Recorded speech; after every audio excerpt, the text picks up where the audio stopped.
A while ago, I was asked to make a silky cami top, and I haven't done it, so let's go ahead. I have this beautiful polyester, so let's do it.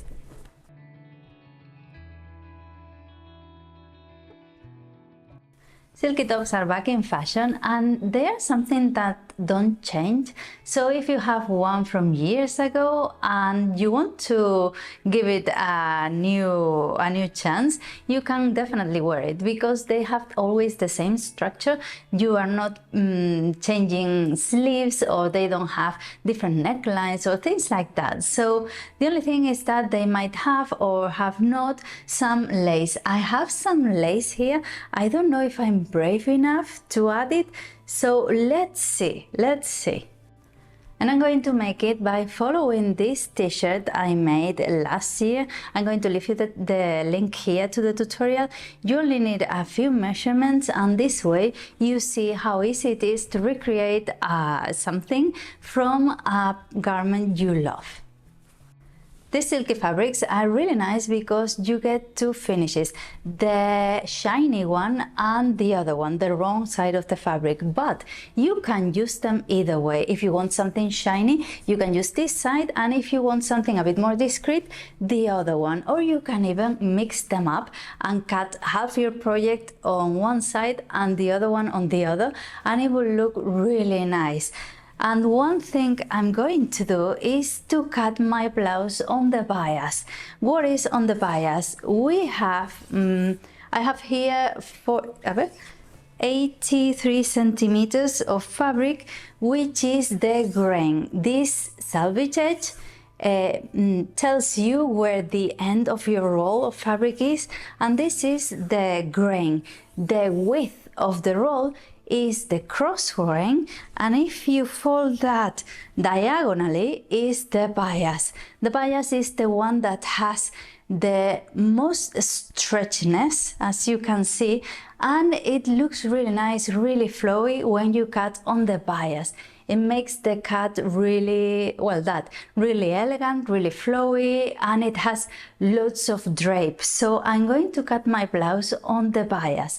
It's something that still some people who are learning have doubts about. So let me know down in the comments if you like a video talking about the different cuts on fabric. It's really interesting. I don't mind doing it because you remember stuff, and that's always good.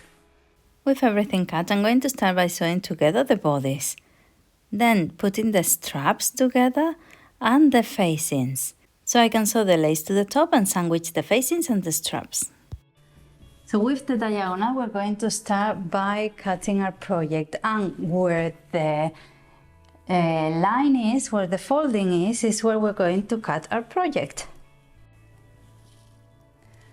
I'm going to make sure to make the most out of my fabric, and one thing is that I'm going to leave it a bit longer than this one and wider. That way I have a chance to put it inside skirts and trousers, or leave it outside as well.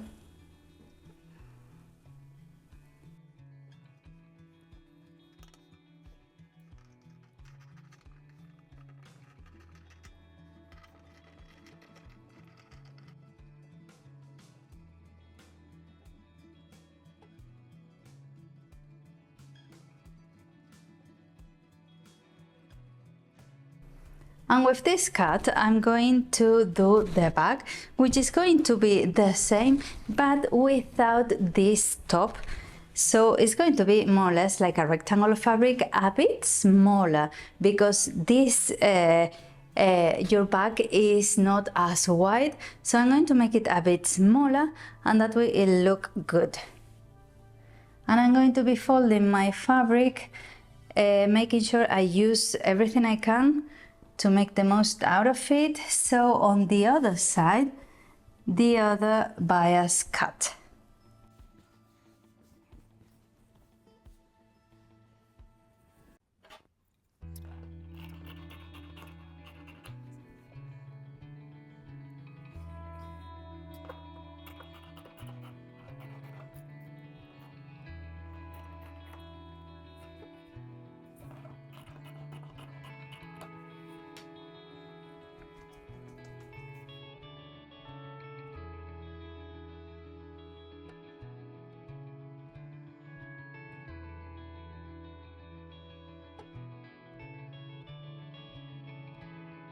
I'm going to need my 2 straps and of course facings. I'm going to use facings so you don't see any seams. It's a really thin fabric, really flowy, and you want it to be as neat as possible. So the same with this, all cut on the bias.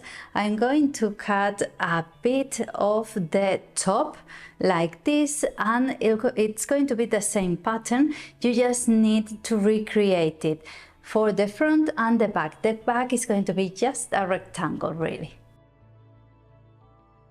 I'm going to start by sewing the straps right sides together so I can then turn them right sides out with the back of a needle. Let's see how that works.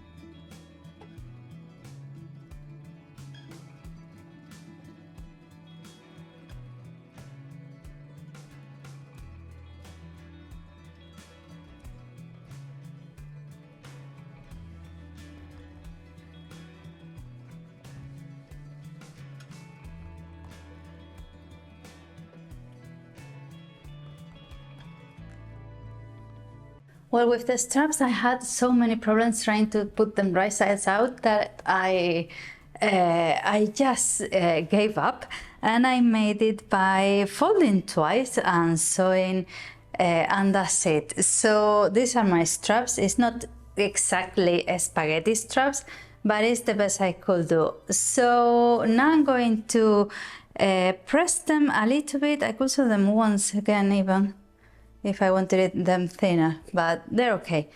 I'm going to... ¿Están bien o no están bien?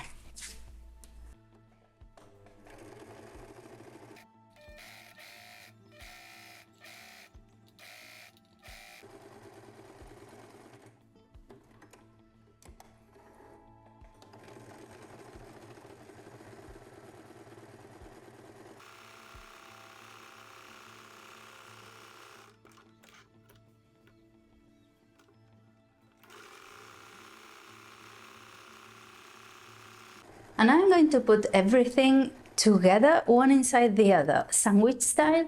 So the straps need to go down, so when you turn it right sides out, they go up. And then I'm going to also sandwich the lace.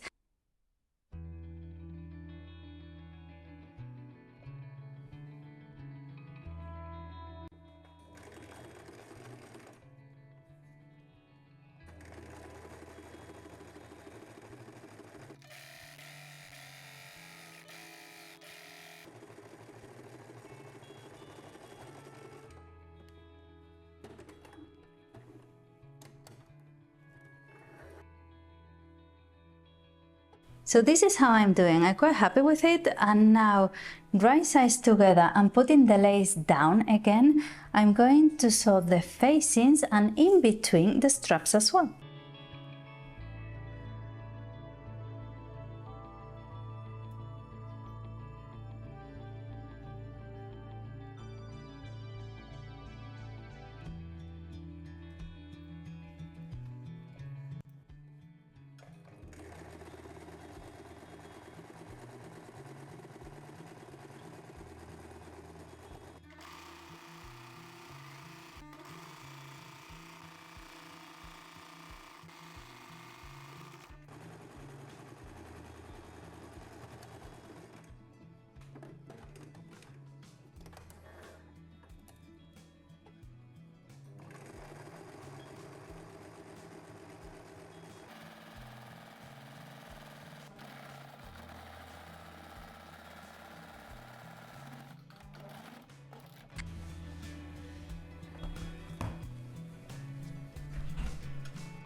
And this is how it looks. I'm quite pleased with it. In the beginning, I wasn't sure about the lace, but in the end I realized you have to do it. If you do it, or go all the way. And I quite like how I got only to the back of the strap, and the back is with nothing, seamless. So it's quite nice. I forgot to do the understitching on the facings. I don't know why, but it's not moving, and I realized after I have done it, I have to secure it with the side seam. So I'm going to leave it as it is for now, and let's see. And one thing I had to do is that I had to make sure the lace stayed in place on the straps. So I had to stitch it there because it was falling towards the neckline, but I quite like it. I think it looks cool, and it will look dressy with any look. A pair of leggings, jeans, anything really. So give it a go and make yourself one. And if you want to have a look, I'll leave you here all the tops I've made for summer, which are nice. Bye!